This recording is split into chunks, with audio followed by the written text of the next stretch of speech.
there, and welcome to the Fearless Artist Podcast, where we empower classical musicians to build their own thriving careers.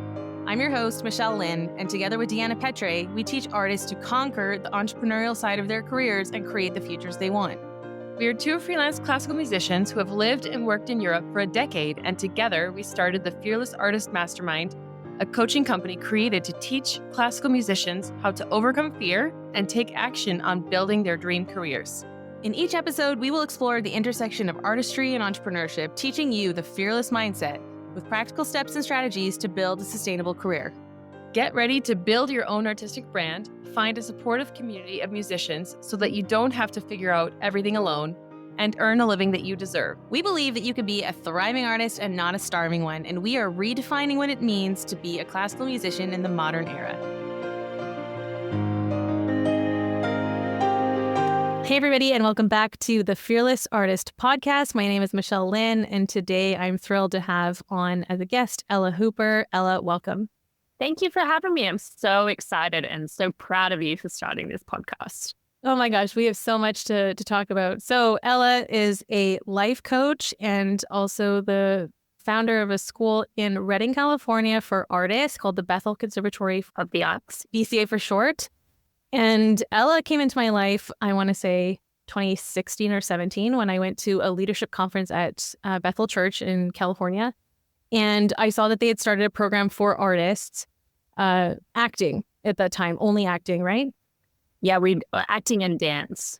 And dance. Okay, they did a promo video right before one of the services. And you guys were talking about helping artists develop their gift and this unique sense of their own purpose and not having to perform to these, very high standards of the industry and worrying about being accepted for the audition or all of the pressures that come with the industry. There was just something in the messaging of come discover your unique gift that is not comparable and the fullness of who you can be. And I just was sitting there and I was like, I need to talk to these people. So there was an open house and I came up and I was like eager beaver and I ran up to you and I was jet lagged and I word vomited on you for 30 minutes about all the perfectionism and shame and toxic comparison that I was in and how I knew I was keeping myself stuck. And I'm just diving into the deep end here. And then you just were so gracious and looked at me with this most loving compassion and was like, you need to get shame out of your life. And then I cried and cried and cried. And I left that conversation and I told a friend, I just had a life-changing conversation. I knew that something was going to shift. And then I just started working with you as my life coach for a number of years. And you've just helped me overcome so much of things that we're going to hopefully touch on today. Perfectionism, how to handle rejection as an artist, how to stop comparing yourself to everyone else, how to believe that you have a unique gift, and how do you handle the real world's pressures and demands of this, insanely high level that we're all striving to achieve and often feel like that we're falling short of. So all of that led to me feeling like I could actually tackle the things that I'd been avoiding. And you've just had such a huge role in my life. So first of all, I want to thank you. And second of all, I want to introduce you to our audience because I think everyone needs to hear the message that you've been sharing with artists. No, thank you so much. And when I first met you, I think I was in my second or third year of life coaching. And so when I met you, they talk about having your ideal audience. And I think when I met you, it was an instant connection of I love working with people like Michelle, who are professional, who have such high standards, because I think sometimes when we think of self-love or having compassion on ourselves, we can fall into that passivity with our creativity. And I loved how tenacious you were and how hungry you were. But so many of my clients, even in my own self, you can reach a level of you kind of freeze because the standard is so high and the expectation to be a great artist is so high, but then your soul is dying. And so how do you reconcile both of them? So it was such an honor to meet you. And I have always felt like it's such a life-giving experience whenever we meet and connect. So yeah, but I'm so excited to chat to your audience today on my favorite topics. Yeah, our calls for me always felt like a breath of fresh air. They always felt like I would come in and say whatever is going on, what I was stuck with, what I was worried about, overthinking. I'm a chronic overthinker. And you would just help me kind of take the pressure off. is basically a lot of what we've been doing. How can you still hold yourself to a standard of excellence and pursuing without this crushing perfectionism? Because for me, I know there's different versions of perfectionism. And I think the one that I have subscribed to in the past is that is so far beyond what I think I can do. I'm just going to completely hide and avoid and numb myself so that I don't need to think about how desperately I want to be at the top, because I don't quite believe that I can get myself there. So I'm not even going to try. Yeah. Right. Because I don't want to feel that horrible feeling of failure. And that's some things that we hear a lot from the clients we have at the Fearless Artist as well, is like we're taught from a young age to count our mistakes. So how can we give ourselves space and freedom to develop as artists and believe that what we are doing is important and worthy when we're also so aware of this inner critic and navigating all of these voices? Yeah. So it's kind of like I think a lot of artists, especially those who go and get their master's degree or go to a conservatory, and I personally went to, I trained to be an actress in Australia, so I did a 3-year conservatory. And so I remember you really learn what a good standard is. And I know, like, you're a musician, so when you go to a concert, you can see what level everyone's at. So you're actually trained to measure like how good someone is. And I even noticed, like, when I was in drama school, like, we would go see a play and then just critique and tear to shreds the actor or whatever. And I think because when you're in conservatory, you are learning what's good and you actually need to learn how to be excellent. But I think there's one of my students described Wholehearted Artists, which is the class that I teach at the conservatory, is like you go to conservatory to learn the skill of becoming an artist, and you actually need to have that development. But then the wholehearted part is learning actually to be in development, learning to love yourself while you're in process, learning to have like compassion on yourself. Whereas like I think that sometimes we put all this expectation on us to already have arrived, and we have a fantasy arrival kind of mindset. And so I think that like, and especially in conservatory or just being in the professional field, you have the people that Brene Brown calls like your box seats, like the people that kind of create the rules of the world. I work a lot with actors. And so there's an academy, like if you want to be like win an Academy Award, there's a standard and there's that. Then sometimes like we live so outside ourselves that we lose our own sense of self as an artist. So the wholehearted piece is really learning how to gain back your sense of self. So for me, I would live so outside of myself looking back at me. So what does my instructor think about me? What does the audience think about me? And I would climb out of my world and jump in someone else's world and look back at me. I could never be in my own experience. I could never actually be connected to, do I like that or don't I like that? Why don't I like that? And so I think as an artist, we want to we live in tension of wanting to be so authentic and express ourselves and have a unique expression. But then we're so living with the praise of people, like how do they perceive me? I think that it's a rumble, and I think it's a tension. And because when you're a perfectionist, you live so black and white, you can't handle ambiguity, you can't handle tension. And so a lot of becoming wholehearted in pursuing your creativity is learning how to rumble with tension of like, yeah, I do need to practice to be excellent at my job, but I also don't have to kill myself in the process. So that's kind of the journey that I love watching artists go on. There's so much to unpack here. When you say kill yourself, meaning that kind of self-judgment, or kill yourself with working hours, or? I think both. I love that you bring up self-judgment, because I think that judgment is one of the biggest blocks as humans. So if I have a client sit with me and confess and share like a really shameful or hard, embarrassing moment, whether it's like a painful audition or whatever, the first place I'll look at is, where are you holding judgment towards yourself? Like, where are you holding that judgment? And because we think that if we judge something, we'll make it better. And I think there's a little bit of truth to that. Sometimes judgment and shaming ourselves does make us better. It drives us in a certain direction. But then I think that part, and it's dramatic language to say killing us, but I think that words have the ability to create life or bring death. And so when we're caught in a judgment cycle with ourselves, we actually block ourselves off from options, and it gets us out of our creative mind where we can see other options. I mean, you went on this journey and other clients have gone on this journey. It's when you reach so many dead ends because of judgment and like being able to like push through your glass ceiling.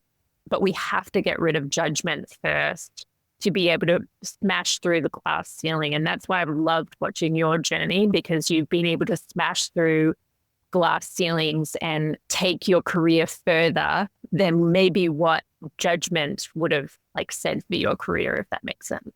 Yeah, definitely. I mean, this whole idea of self-compassion, I'd love for you to speak on that. For me, you know, the perfectionism thing you're touching on is black and white. It's labeling, it's good and bad. It's, you know, counting the mistakes. But self-compassion is always something that I rolled my eyes at, because it seems like a weakness to just pat yourself on the back and say, oh no, you're fine. Keep going, sweetheart. And it's like, well, no, like actually you have to play really well. And if you don't, you're not going to make it. We grew up doing competition. You're again, like pitted against the next person playing the same type of music. Like this is how we are trained. And what you said about leaving a play and tearing it to shreds. I mean, the exact same thing happens with concerts for us. Like we leave a concert, and I'm so allergic to this now that it angers me. But I've had very many years of watching someone perform, give everything that they can, and then you leave and start criticizing. And this is normal among musicians. This is normal. So then when you want to build your audience and give your gift to the world, which is why I believe we've been given this gift, is to give it to the world, you think that the world is going to tear you to shreds because that's how we are. I don't know. We are the trained ones. We're the educated ones. We know the difference. We know the nuances. But I'm starting to realize like the general audience doesn't. And in the past, it'd be like, well, that's because they don't know. And, you know, so they don't know what they're talking about. But actually, you're catching a lot of people when you share with those people who love you no matter what, no matter how it goes. So maybe you can just share with the audience, like, how do you approach the topic of self-compassion isn't a weakness, it's actually going to propel you forward? Yeah. Well, first of all, I believe that love and kindness is the most powerful force in the world. And it's so untapped. It's like the best kept secret because I watch it. It's like when you see a movie and someone responds to the character that deserves the biggest scolding and the biggest telling off, and that person brings kindness and then shifts, like, you know, the way that they see themselves, the way that they show up, and then they're motivated because they feel loved and they feel safe. And we think, like, you know, when you think in terms of growth, we think that shame will like be a manager of our life and make us better. But true, like even scientifically, that like true transformation comes from safety. And so when we feel safe, we actually are our true self, and we're worthy, we feel lovable, and we feel like we want to play and grow and evolve and become enlightened. And so what self-compassion is, to what Michelle's bringing up, is like there's actually research behind it by a lady called Kristen Neff. She's a self-compassion researcher. And in her research, they said, when you feel better about yourself, you make better choices. And so when we're feeling good, that's usually when we're not self-sabotaging. And I know for me personally, like I have dealt with self-sabotage like a lot of people. And so it wasn't until I became a compassionate witness to my life and a kind witness to my life that I was able to kind of look objectively of like, oh, well, of course that happened to you and that would make you feel stressed out. And I think the more knowledge I get about the nervous system, like who we are when we're stressed, so then you have more information about why someone's behaving the way they are.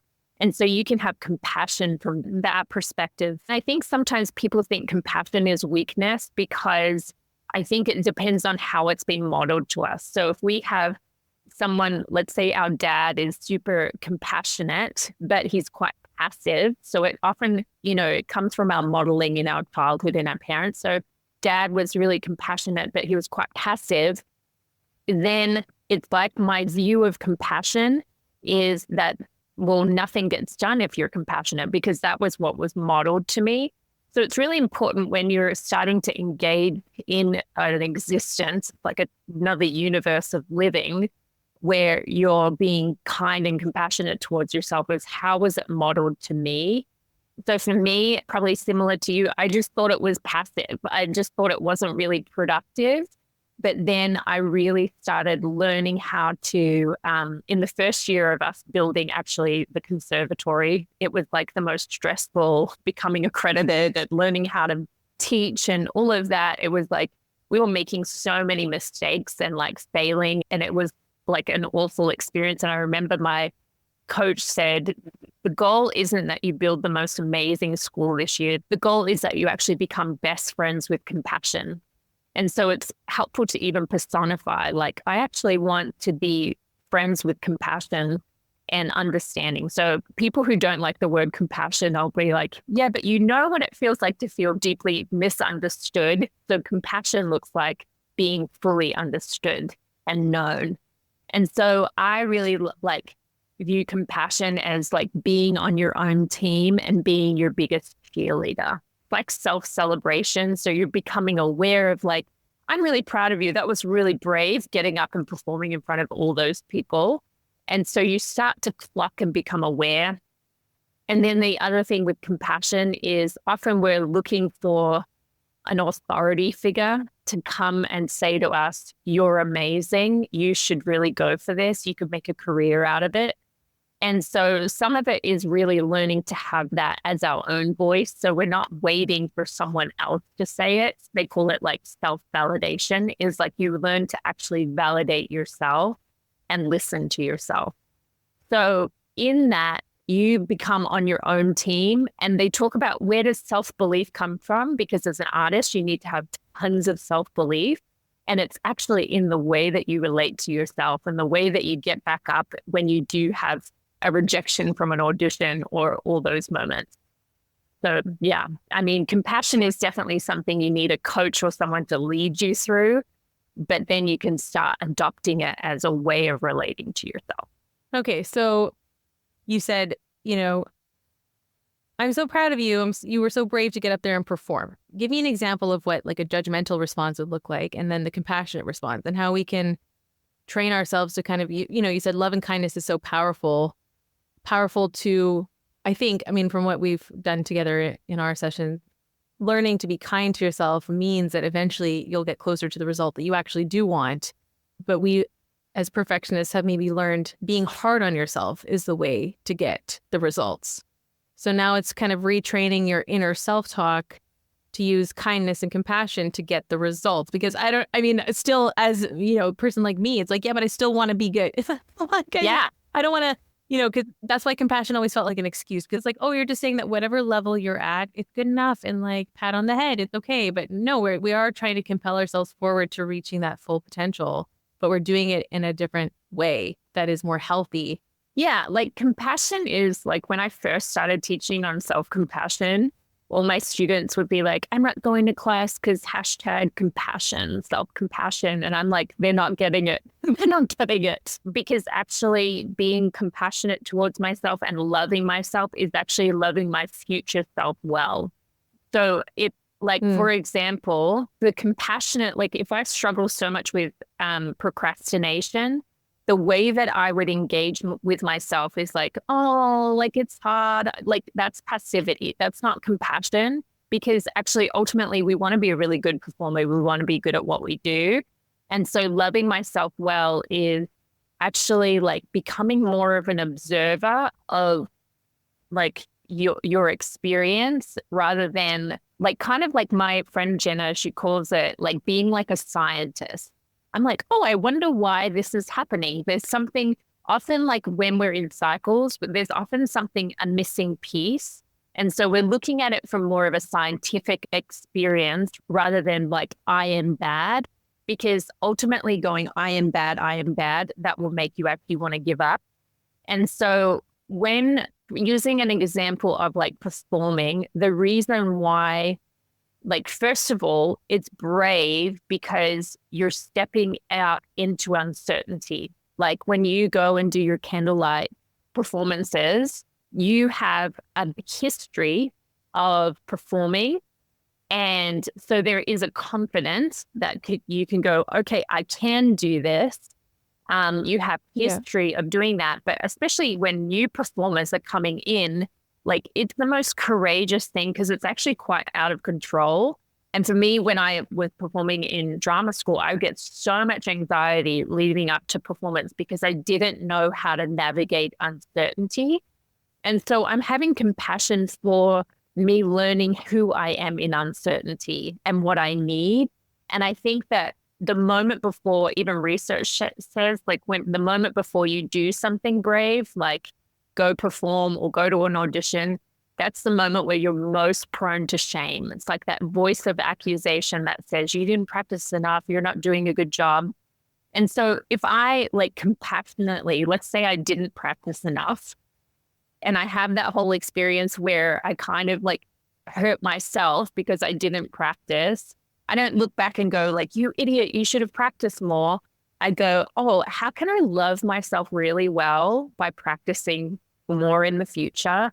And like I get out of like a condemnation high state, like this is my one chance and I blew it and it's all over. Whereas compassion says like, it's more abundant. There'll be another opportunity. And how can I love myself in the future by practicing, if that makes sense?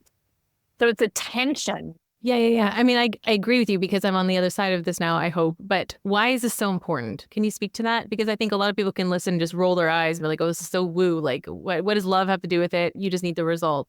Yeah. I think that you can get results through the other way, but most people are not getting the results. I think the biggest thing is when you have, it's almost like you're in a relationship with shame. Like, let's say you're in a marriage with shame, like personifying shame. Like shame will make you feel awesome if like, I am amazing if I have a really good performance, but then it'll have like, you'll feel the worst when you have a bad performance rather than learning how to stay grounded in the midst of like, you know, the roller coaster of being an artist. But shame is like a bad boyfriend, that abusive boyfriend that you're like, oh my gosh, I'll go backwards and forwards with because you get a rush from feeling good. And then you go, you know, backwards and forwards. And so the payoff to self-compassion is actually like, so using that example of the bad boyfriend, it actually alters your perception of yourself, where you actually have like such low self-worth that you feel like almost like a shell of a human. And I think what self-compassion does is actually keeps you in a space of worthiness and value. We live in such a self-esteem culture that's like, you have the nice car, you have the great husband, you look awesome. And we really do celebrate that. But then we kind of get to a point where we're like, those things aren't fulfilling. And then we want to live a life of fulfillment and wholeness and being at peace. And so having a kind internal voice actually fosters a sense of safety and a sense of abundance. And I mean, I've watched you even go into more and more abundance by being kinder to yourself. So I think that shame will take you so far, but it will lead you to a dead end, whereas compassion will actually take you to a places of expansion and more opportunities and the divine of like opportunities coming from nowhere and like because you believe you're worthy.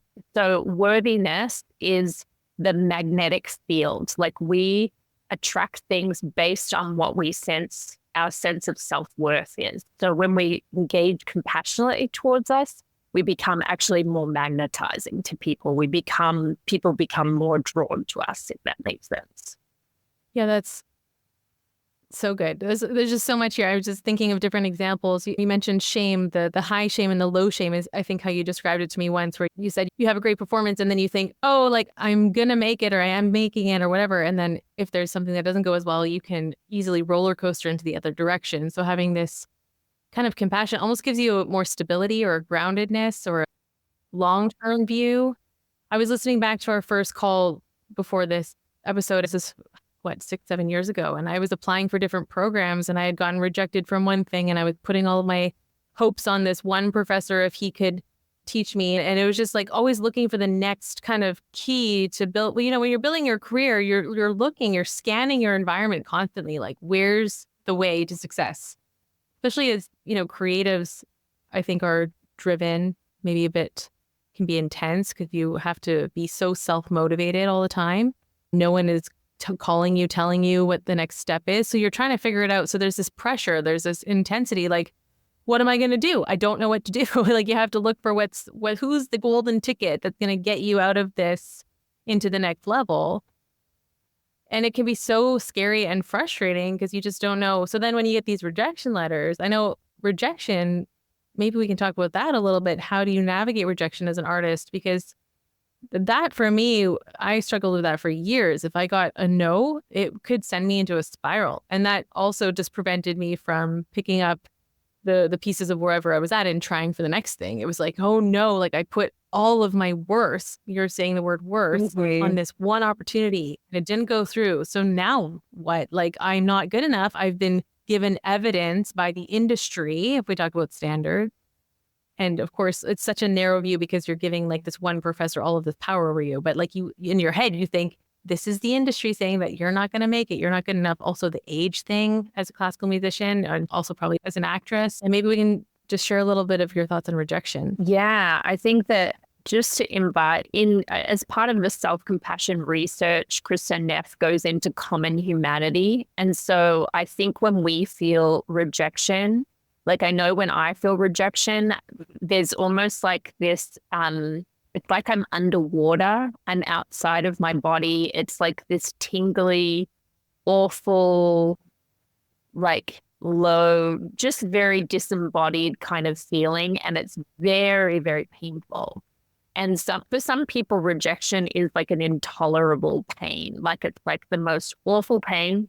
It can actually feel like a physical pain. Yes, it is like a physical pain because our body's so involved, like our body experience it. So like the common humanity piece invites me into like, I'm not the only one who experiences this, because I think if we don't actually learn to tend to our wounds, they'll become bigger wounds. So if I have so much rejection, it's actually more about how I interpret the rejection.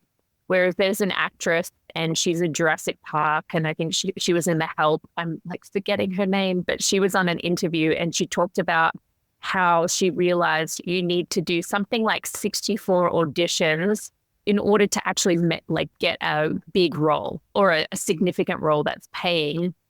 And so so she had stamina to actually go, I'm accepting that there's rejection and I'm not going to make this a story about me. And I think like she got to her 46th audition and then she actually landed a role that was paying. And I think that that was a healthy way of viewing rejection. It's like dating. Like if you start going on dates, you will get rejected. And I think that it's really important to just accept that that's part of what courage looks like. But the main thing is like looking at the story that you make up about you from the situation. And that's why getting a coach and getting counselors, because what you're needing to do is to actually process it through it in a way that it doesn't hit your self-worth. Because I think what we do is like, it's easy to say like, oh, I don't want my identity to come from my job. But it's like, it's the hardest thing to do. Like we actually need help with it. But my biggest thing is like, I actually have a bigger tolerance for rejection now because I don't self-reject. I've learned to actually really love Ella And so it's not to say that I won't be triggered or get affected by it when it happens, but I'm becoming more and more connected to my true self. And so when I experience rejection, I have a faster recovery time. So it's like, I think we can't avoid rejection if we're going to, because sometimes we actually need feedback. Like we need to know that sometimes like we need to improve in certain areas, but I think it's being sensitive and learning how to not let it alter you of your perception of yourself, because I think that's the key. I completely agree with you. We've worked through so much of this, obviously, and I would add to that, rejection isn't often about you anyway. There are so many factors that go into rejection, and we talk about this with our clients in the membership. One of our clients just did a big competition and made it to the final round and didn't place. And then the feedback is, you say amazing. That's interesting, because many people would say, oh, she didn't get it.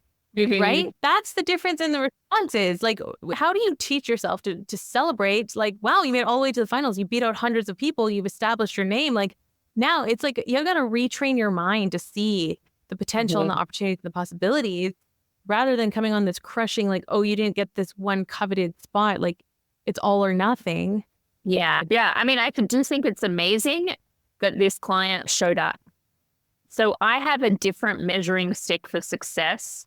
And so sometimes I feel like I'm going against the grain of what like other people would deem success, because those moments of being the best are so fleeting. I work with people who are phenomenal at what they do.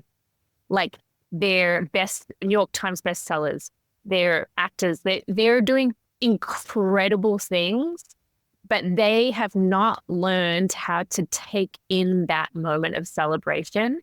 And so I say, oh, that's amazing, because I measure success by showing up and like getting back out there. So success would look like this client of yours, like actually getting back in the ring again. And I would celebrate that after what maybe they perceive that as a setback. And so I think I've just shifted my view of what success is, because ultimately my goal is mastery. Like I want to be in something for the long term, long haul. So I have to be willing to actually, like one of my friends, he is a DJ, and he's like, you just have to kind of go into the entertainment industry. Like, do I want to be doing this in 20 years? Yeah, I do. Well, then this moment is a blip on the grand scheme of things. Does that make sense? That's interesting. Yeah, that's interesting to think more long term. And that's exactly what I noticed in my first call with you listening to the recording. I was not at all thinking. It's almost like this little connecting the dots, and you're only able to see the next thing, and having no perspective on overall artistic growth or long-term career planning, or, as you're saying, I really liked how you said your recovery time from rejection is faster. I think that's something that I've definitely shifted as well. Like now, if something doesn't work out, I'm very stable. It doesn't shake me like it used to. I remember I didn't get into a master's program that I had applied for, and I was like, for 6 months, I was gone. I was unable to process. I was just stuck. And as you're saying, like, it can be so physically painful, rejection, because we attribute our worth to the answer yes or no without taking in all these other factors. So I think having a much more larger view of like, what does this even mean if you did get it? And just coming back to like putting the attachment we put on prizes. I have another client who won a third prize in a major international competition, and then now says that it didn't do anything for their career overall. And that person is out there creating their own opportunities. And so it's like, okay, we can attach so much meaning to getting the yes, but ultimately, did it make that big of a difference? Or should we just be focusing on that internal artistic growth? I'd like for you to speak a little bit about, you're saying celebrating yourself. What does that give you? And also, when you say being connected to yourself, what does that mean? Yeah, I know it's so abstract, like this idea of being connected to yourself. I think it's like a huge piece is self-awareness. I used to be that person that did not know I was dehydrated. So I would just drink coffee all day and wouldn't know that I needed water. And so that would be an example of like, oh, I'm tuned in and I need a glass of water. So that's like a way of starting to be connected to your body. But then there's the next piece, which is I'm connected to my emotions. Like I'm actually connected to my heart, because my head says I can't afford this, or I can't do this, and I can't, like all the logical reasons why you're disqualified from something. But my heart, if I learn to give space to my heart, like that's usually where I'll feel connection to myself. When I feel disconnected from myself is when I'm actually making choices that feel like, that feeling where you're like, I'm compromising. I'm totally doing something I don't want. Like, it's not good for me to do this, but I'm doing it. That would be an example of disconnected from yourself. But being connected to yourself is like, I feel at peace with my decision, or I feel at peace and connected to what's happening in my heart. Oh, I do feel disappointment. So like there is toxic positivity that says, oh, rejection, I should recover from rejection. So feel amazing. Like, actually, no, like being connected to your heart is like, oh my gosh, I can see, Ella, that you feel really sad. You feel really disappointed because you thought that winning this prize would mean a sense of security, or it would mean that you are significant. And so I think when we can like learn to narrate what's happening inside us, number one, we become better communicators in relationship, but also we actually get connected to our experience. And so as artists, we actually really need to be good at narrating what's happening inside us so that we know how to get our needs met. And when our needs are met, we actually feel at peace. We feel connected. We feel good, basically. And I'm all in the business of feeling good.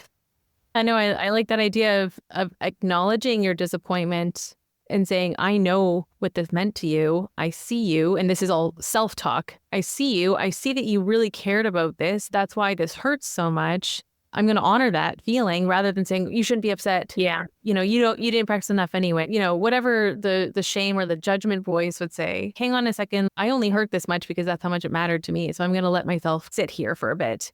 Yeah. And then from what I've learned, that's how you move through feelings, is by actually acknowledging them, allowing them. Brene Brown says, feel to heal. So, hey, I'm disappointed. And, I heard Amanda Cook say recently, disappointment is just a sign of how much hope you had. Yes. And isn't it beautiful that you had hope? Yes.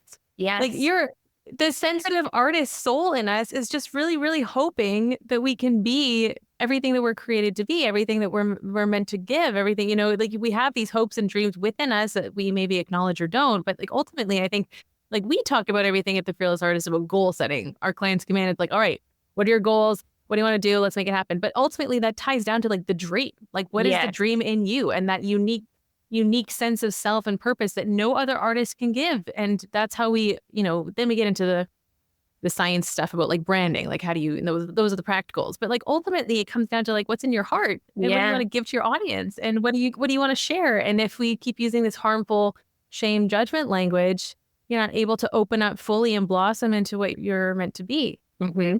Yeah. And even the science behind constantly overthinking, you don't make your best psychological choices from that place of overthinking. And I think as artists, we know the term being in flow. And so what self-compassion does, it actually releases oxytocin to your brain, which actually makes you get in that flow state. And so I think that the reason why we want to learn how to be kind to ourselves is because it opens us up in more abundance and possibility to see the options, to be able to pioneer something or innovate. We can't really innovate if we're in that duck judgment cycle. Yeah. And one of the reasons I came to you in the first place is because my love-hate relationship with practicing. And practicing for me has always been a place where I am extremely critical and judgmental, to the point where my inner voice is so loud that I can't just give myself a chance. So getting into flow is one of the most magical things, because if you're in a flow, then that inner critic is not nattering at you constantly about how it sounds terrible and you don't know your notes and what are you doing, all that garbage. and you're in this flow state, which actually allows you to like learn and progress. And you said to me, which kind of changed my life, like, oh, you don't hate practicing. You hate how you talk to yourself when you're practicing. Mhm. And that was like, oh, that's a huge light bulb, because when you tell yourself like, oh, I hate practicing, you're just going to avoid it. I'm not avoiding it because I don't want to work, because it was so weird. Like I work really hard in a number of areas. So why was it so hard for me to do the work here? I was like, oh, I'm so allergic to that inner critic, and I Yeah. don't know how to calm her down and tell her to be nice to me. So I'm just going to not talk to her at all. Like I'm just going to avoid. Like that's always been my path, is avoidance. So you've helped me like rewire that. And you told me once that you went on like a judgment fast, and like, I'm not going to judge myself at all and just take a complete break from it, because let's just see what happens. Yeah. Do you want to elaborate a little bit on that? Yeah, I think that like I can get on such a soapbox about judgment because I definitely went through a detox, and I recognize that all of my judgment, like comes from my wounding. Or judgment is like a self-protection thing. Like if I judge something, then I'll know to avoid that. And we actually all have like right and wrong flags that go on inside us. Like we naturally have that kind of voice to keep us safe, and it's a good thing, but it's almost like judgment is leading our life, or kind of being the gatekeeper of everything good in our life.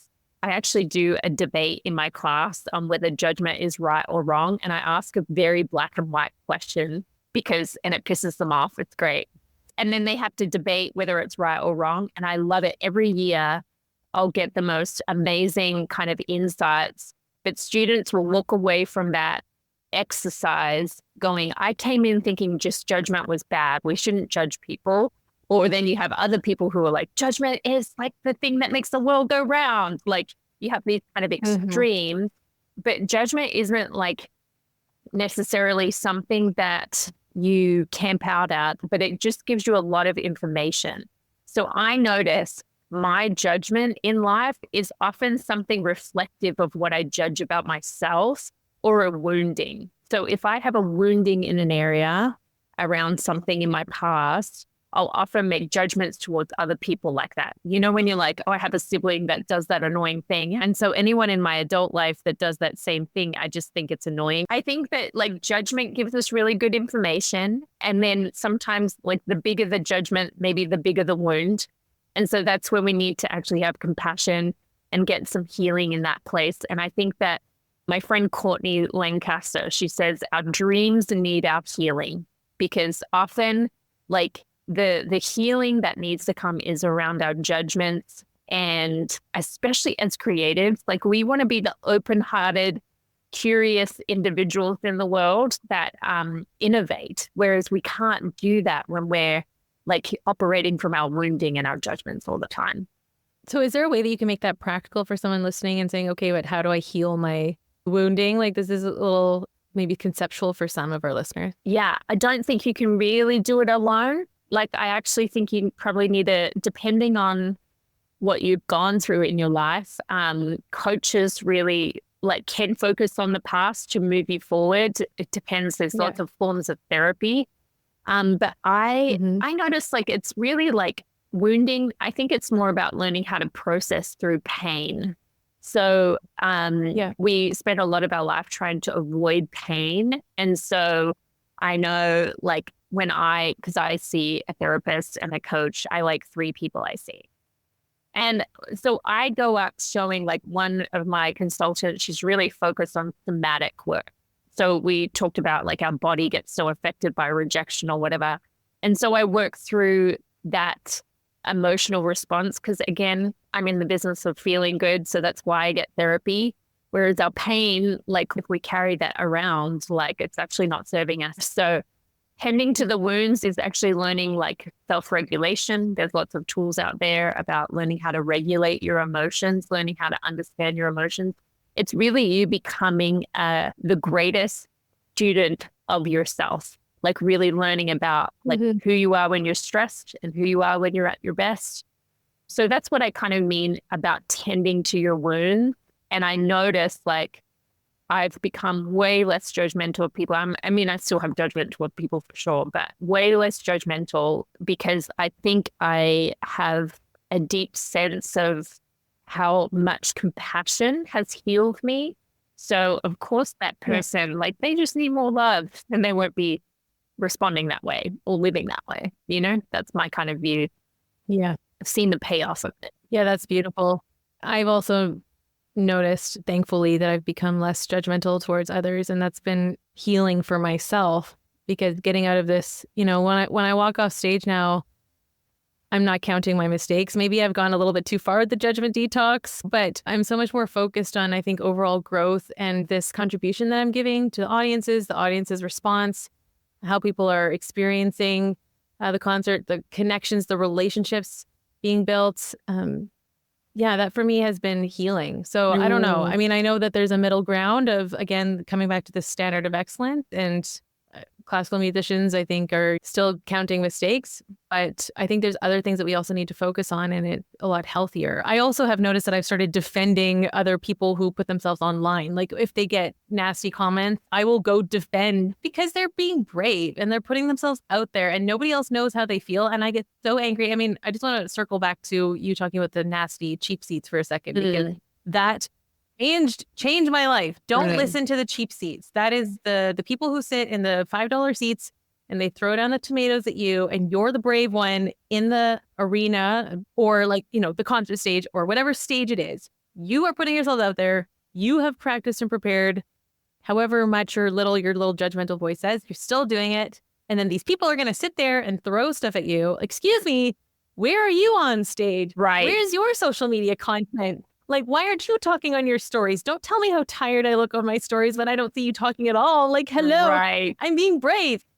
Right. You know, so I don't know. Yeah. Tell us a little bit about the nasty seats. Well, I think that the cheap seats, Brene Brown has a brilliant talk on YouTube. You all should go check it out, called Why Your Critics Don't Count. And she talks about reserving seats for the critics. Like accepting that they're going to be in the arena, like whatever your brave space is, whether that's performing or like your brave space could be really anything, or like social media, like showing up. I know a lot of people like in Australia, coming from an Australian environment, are like, well, that's really self-absorbed chatting to the camera. Like that can be a judgment. And so like I've had to work through that judgment, because the thing is like I don't judge people when they do that, but then we fear that they'll be doing that to us. Yeah, the cheap seats is basically people who are critics, not contributors. And so they're kind of sitting on the sidelines talking about how they should have done that better, and almost like this superiority. But then you look at your life and you're like, what have you done? What have you done? Yeah. But the thing is, like, if I get my students to do the exercise with the arena, and a lot of them will be like, oh my gosh, I focus way too much on the cheap seats. So it's like thinking about when you go out to perform, and whether you're a pianist or like whatever instrument that you play, it's thinking about who am I emphasizing on? Am I thinking about the cheap seats, or am I thinking about the box seats? Oh my gosh, my professor's going to be in there, and what he says gets to dictate whether I'm good or bad, like that black and white thinking. Whereas I think that like we actually need to be open to more nuance. So the fact that, you know, you get messages of people saying, oh my gosh, that really moved me. That actually was a life-changing experience when you played, you know, that Coldplay song that meant so much. And I was with my boyfriend, and I'm like, that's why we do art. That's like our why. Yes. And so it like, I think when we focus and celebrate on those testimonies, like that's when we can kind of like hold both things. Like in one hand, I want the professor to think I'm awesome. That would be nice. Like I'm not going to pretend that that's not there, but I'm also going to value the fact that I have someone like Ella who doesn't really play an instrument, who just thinks that Michelle is the best. I'm going to really value the fact that she just enjoyed my concert, like that as well. And so I think we want to have a bit more complexity and nuance with our approach to our performances and the things that we put out in the world. Because you're always going to have critics. Yes. You just will. For anyone unaware of the arena exercise, can you just outline quickly how it works? So the arena is the artist in the middle. Yeah, so she uses the Theodore Roosevelt quote, which is, it's not the critics who count, it's the man who's actually in the arena. and I'm going to butcher the quote, but she uses that quote, and I've basically taken it further. I think it's in her book, Daring Greatly. And she talks about like when we do something brave, there'll often be the voice of scarcity, which is like a lot of artists, scarcity might look like you're getting too old, or you didn't practice enough, not enough time, not enough money, not enough resource. Like that's the not enough things. So you usually have that voice of scarcity. So it's identifying all the voices. One of them is comparison. I'm not as good as this person, or at least I'm better than that person. Like we kind of either upward or downward comparison. And then there's shame, which is the feeling of like not good enough. And that's where we have imposter syndrome is a big one for artists, where we feel like if they found out this about me, you know, this would disqualify me. You have this self-compassion seat, which is really your self-talk and the way that you relate to yourself. And then there's the empathy seat. So sometimes we're trying to win over the critics, but she's like, my husband is my biggest fan and I don't ever give him any weight. Or my mom, or like someone, like for me, my mom's like on my team and my biggest fan, but sometimes I'm like less worried about what she thinks and thinking more about like, no, but I want to win over the people I don't know. And it just creates awareness of where we're putting the most emphasis. And I usually do that exercise with artists because I want to know, like some people, like for me, it was always scarcity, not enough money to pursue my dreams. So I had to really work through a scarcity mindset. But then for some other people, it might be comparison, like they really struggle with comparing themselves to other people. And so the exercise just creates awareness so that you can show up, be brave, do it awkward, do the best you can, and just keeping like the repetition of just keep getting back up, getting better. Yes, I think this category of people, your inner circle, their voices be the loudest. Yeah. And you're right. You're saying this about your mom. You know, often you want to win over all of the people. Let's say you're playing for 500 people. You want all 500 to love you after. It's not going to happen like that. And when we put so much weight on these strangers that we don't know, so why do we care so much about their opinion? Or we put all the weight on, you said, the box seats, referring to the professors, the people in the industry, the people who are the managers, the promoters, the people who have importance. You're like, okay, my whole value comes from their opinion. So if they accept me, then I'm good. And if they don't, then I'm bad. You know, these kind of like judgmental black and white that we get into. So now you're saying to have more nuance and to keep things kind of more well-rounded, and starting with yourself, having that awareness of what's going on internally. And what you said this earlier in the conversation, what do I think? Was that good for me? How did I experience this performance? Am I proud of my progress? Can we learn to celebrate progress? You know, I recently had a concert and walked off and the person started counting mistakes and criticizing. And I was like, I can't do this right now. We just poured our hearts out for an hour and a half. And I'm going to need to sleep and eat before I can go back and start rewatching and saying what needs to be better. But like, I can no longer bash myself as soon as I walk off stage. I need to first honor that I gave something. And you had said this to me once, success looks like showing up. And I never really knew what that meant. But I think this is part of it too. Like, I came onto a stage and I gave what I had in my heart. And that is so beautiful. Like, how can we not celebrate anyone who does that? Whether you think it's cringy or bad or good or not, like, can we not just say like this person came with what they had and they gave it to you? Like, that is, to me, so beautiful. And I think that is how we become fearless, that no matter where the level is, you know what you're capable of, and we're in process and we're going to get there. But if you crush yourself where you're at right now, because it's not at the top of what you can do, you're not going to give yourself the ability to grow to that full potential. Yeah. I know your podcast is called the Fearless Artist Podcast. And I think that it's not that we're totally devoid of emotion and don't have any fear, but I love the fearless word is like you just become less and less fearful when you consistently show up for yourself. Because I think when most people, it's like when I talk to someone who is starting creativity or they're starting to venture in, they have all these kind of crazy thought distortions and fears that are not even issue, that are not even a thing. So the more you step out, the more you go, oh, I feel way more fearless, like to get out there because I don't feel afraid of all these thoughts are actually not real. It's actually smoke and mirrors, like often, And so the more you show up, you kind of like get rid of all the smoke and mirrors, if that makes sense. Yeah. I mean, Stephen Pressfield, famous author, wrote The War on Art. He talks about resistance, capital R resistance. And this is your brain trying to protect you, right? Trying to stop you from sharing what you have. So you will have these crazy thought distortions, like you're saying, caring about things that literally are not an issue. We have clients who want to come out with projects or an album or a digital course, and they're worried about something that's like step 57. And I'm like, how about we start with step 1 to 5? And like, let's just get you started. Break it down, and like action brings clarity. So as you start, you're going to see, oh, actually, I need to go in this direction instead of trying to figure everything out from the beginning. That's another way of avoiding stepping out and being brave, because you're like, well, I don't have all the answers yet, so I can't start. It's just being fearless. It doesn't mean that you're not feeling this feeling, but you're learning to move through it, like you're saying. I think that's really beautiful. Mm-hmm. Yeah. Do you have one story of like a client who's had a transformation or just some growth that you've seen that you want to celebrate? Yeah. I mean, I had a client, I do work with musicians, but I do have a lot of actors and writers that I work with. But I think for artists, I had this client who is on a TV show that's quite well known, and they really struggled with interviews. And because I think for a lot of actors, they love being a character, but when you have to be yourself, like it's quite vulnerable.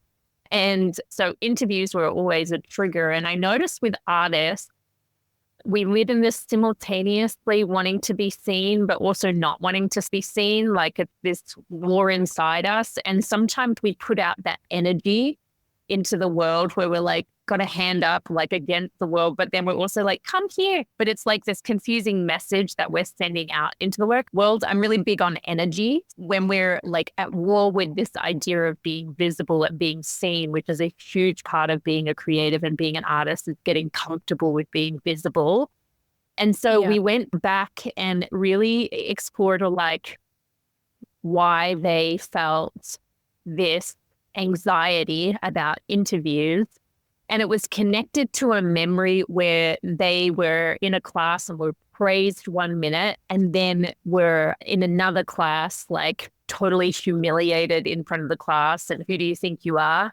And so that creates confusion in your soul. And so we had to go back and actually reimagine the situation. That's what healing is usually let's go backwards and actually like add complexity and nuance to the story that maybe that instructor was projecting on you and they were humiliating you.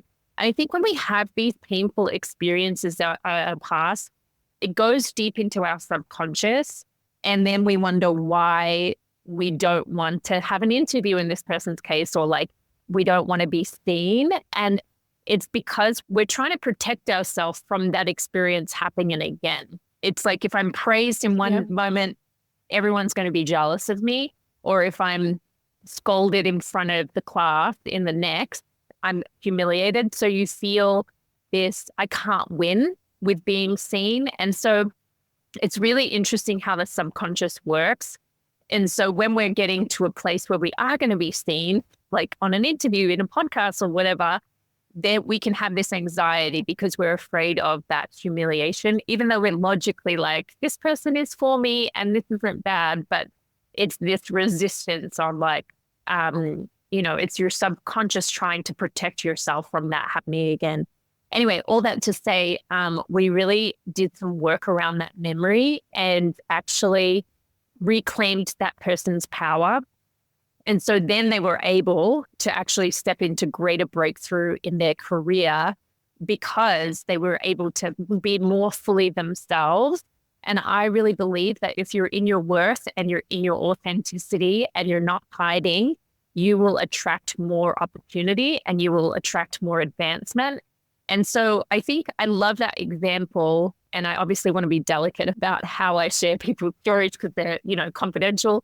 But I think when those are the most satisfying is when we can get to what is the block that's in the way from getting you past that glass ceiling. And so yeah, I definitely have loved kind of going on that journey with clients.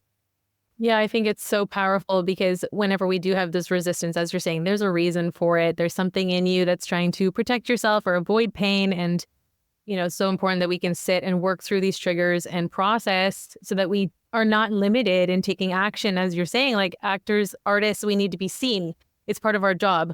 We are literally on stage with the spotlight on us. Yes. And so we need to get comfortable. And that's what I keep preaching about social media. People don't want to be posting, but it's like you have to be seen to find your audience. So you do. Yeah, coming the authentic version of yourself. I mean, you've just helped me grow into this so much.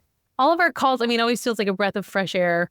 So I just want to thank you for your work, your time with us today, what you've given to our audience, and let us know how we can find you, how people could book in a call with you. I have a podcast myself. It's called The Next Brave Thing, because I think that we create that magnetism when we take action, but it's also, we actually need to do brave things too. So, and I believe that breakthrough is on the other side of bravery. And then you can book in coaching sessions. My website is www.ella-hooper.com. And you can always follow me on Instagram as well. Yes, the podcast, I can only highly recommend. We're going to share that on all of our socials. We'll put it in the show notes for everybody listening. The Next Brave Thing. I've been on there talking about killing perfectionism, and it's been just such a pleasure listening to all these different people that you bring on, talking about a variety of things for emotional health for artists, which I think is so crucial and desperately needed among artists. So thank you for your work and for what you give the artistic community. And of course, you're an artist yourself. So I just love watching how you are contributing to everyone around you. Oh, thank you so much. I've loved coming on today.